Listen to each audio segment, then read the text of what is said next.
Hinihigpitan ni Trump ang pagkubkob matapos abisuhan ng Pentagon na may nakahandang puwersang militar sa Caribe na handang kumilos laban sa rehimen ng Cuba kung uutusan ng White House. Ngayong Biyernes, ika-29 ng Mayo, 2026, bumagsak ang babala bilang direktang presyon sa Havana. Hindi na itinuturing ni Trump ang Cuba bilang isang luma at hiwalay na diktadura, kundi bilang basing kaaway. Ilang minuto lang mula sa Florida, pinananatili ng panunupil, kakulangan sa transparensya at mga mapanganib na alyansa sa mga kalaban ng Washington.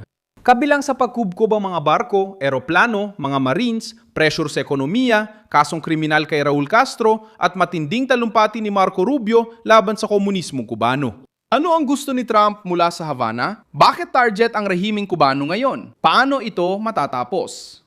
Ikukuwento ko na sa lahat yan. Kung gusto mo ng ganitong klaseng diretsong nilalaman na walang paligoy-ligoy, mag-subscribe ka na dahil dito araw-araw may ganitong video.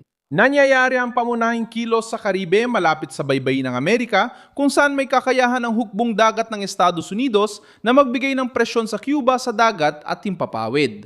Hindi na kailangan i-anunsyo ng Pentagon ang pagsalakay para takutin ng Havana. Sapat na ang presensya ng mga barko, mga eroplanong pangpatrulya, mga grupong amphibyo at mga kalapit na base para mabago ang kalkulasyon ng rehimen. Alam ng Cuba na sobrang lapit nito sa Florida para ituring ang Washington na malayong kaaway. Nagsimula ang presyon nang ideklara ni Trump ang pambansang emerhensya laban sa gobyerno ng Cuba. Inakusahan ng White House ang Havana na nagbabanta sa seguridad ng Estados Unidos may ugnayan sa mga kalabang rehimen at bas ng banyagang intelihensya sa emispero. Dahil dito, napalawak ang mga parusa at natutukan ang pinakamahinang bahagi ng isla, ang fuel. Umaasa ang Cuba sa inaangkat na fuel para mapanatili ang kuryente, transportasyon, ospital, pagkain na ka-refrigerate, turismo at mga batayang serbisyo.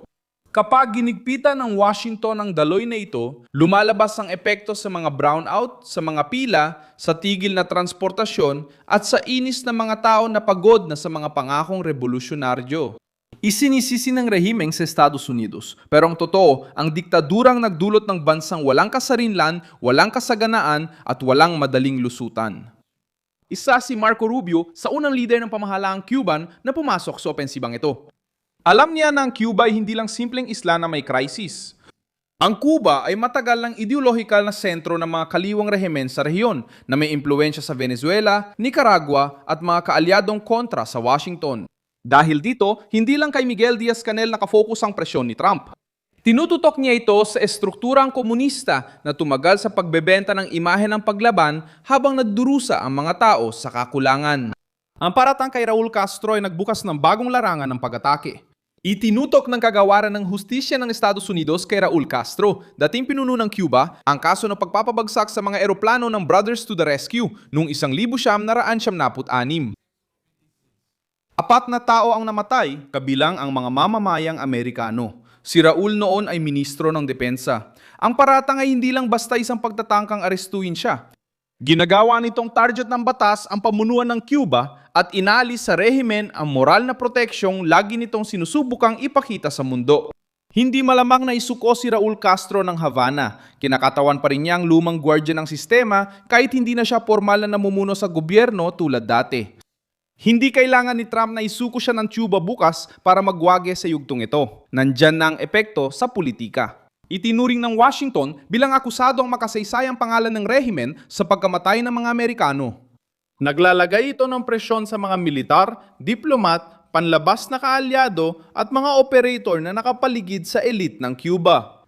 Ang Pentagon ang nagsisilbing instrumento ng kapangyarihan dito. Ang babala tungkol sa handang puwersa sa Caribbean ay nagbigay kay Trump ng mas maraming opsyon nang hindi itinatali ang White House sa isang desisyon.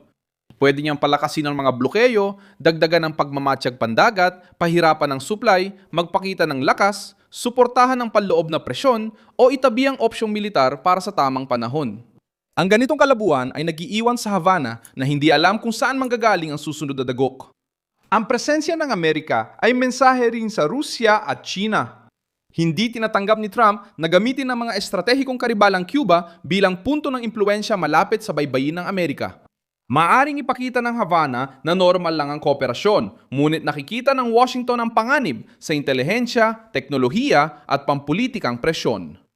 Para kay Trump, bawal gawing likod bahay ng kalaban ng Caribbean habang tahimik ang White House. Tumugon ng Cuba ng lantaran ng takot. Sinimulan ng mga opisyal ng rehime na gawing issue ng soberanya ang pressure mula Amerika at nagbabala tungkol sa banta ng agresyong militar. Humihina ang diskursong ito kapag may brownout, mababang sahod, walang panindaang tindahan at pinapasupil ang nagrereklamo. Gusto ng rehime na magmuhang kalaban si Trump, pero marami sa Cuba ang nakakaintindi na ang problema ay nasa mismong sistema. Ang estratehiya ni Trump ay unang paghigpit sa ekonomiya, kasunod ang pagsasampa ng kasong kriminal sa lumang pamunuan. Diplomatikong pressure ni Rubio ang sumunod at pinatibay ng presensya ng militar na hindi lang usaping burokratiko ito.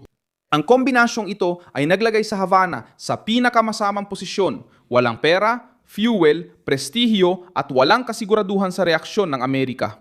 Ang malawakang pananakop ang pinakamabigat na baraha at matinding banta, pero hindi ito kailangang unang opsyon.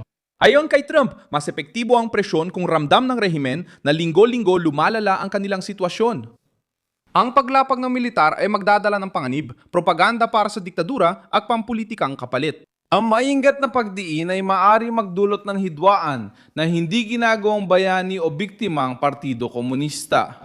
Ang Cuba ay may mahihinang sandatahang lakas, luma ang mga kagamitan at wasak ang ekonomiya. Sa konbensyonal na digmaan, di kayang tapatan ng isla ang lakas ng Amerika. Ang hamon para sa Washington ay maiwasan na dumin matagal na paglaban ng rehimen ang mabilis na pagbagsak sa mga lungsod. Kaya, ang White House ay gumagamit ng presyon, oras at takot, di lang lakas militar. Kapag ang isang diktadura ay napasama sa ganitong kategorya, ibang bigat ang bawat barko sa Caribbean, bawat parusa at kasong legal.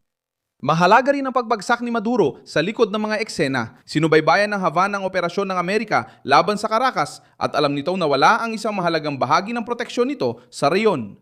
Matagal nang pinakukunan ng enerhiya, pera at suportang pampulitika ng Cuba ang Venezuela. Dahil lumina ang ugnayang ito, mas naging lantad ang rehime ng Cuba. Sinusulit na yon ni Trump ang kahinaang ito upang higpitan ng isla sa panahong mas kaunti ang kakayahan nitong tumugon.